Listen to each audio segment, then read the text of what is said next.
Ready to transform everyday moments into captivating short videos using just your Sony A7 Iv Len 2000 for 170mm lens.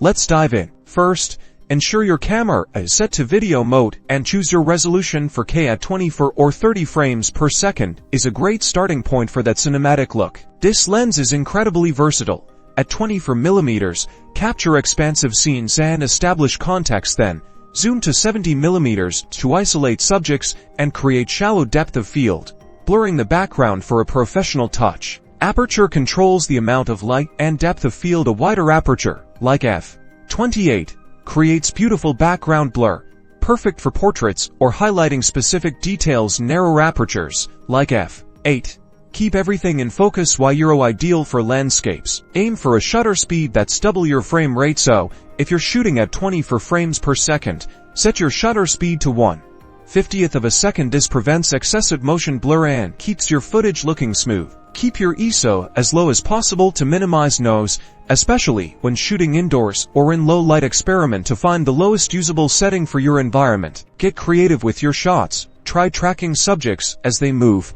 capturing interesting details up close, and utilizing leading lines to draw viewers into the scene. With these tips, your Sony A7 Iv Len 2000 for 170mm lens will be your go-to setup for creating stunning short videos that grab attention. Now go out there and start filming.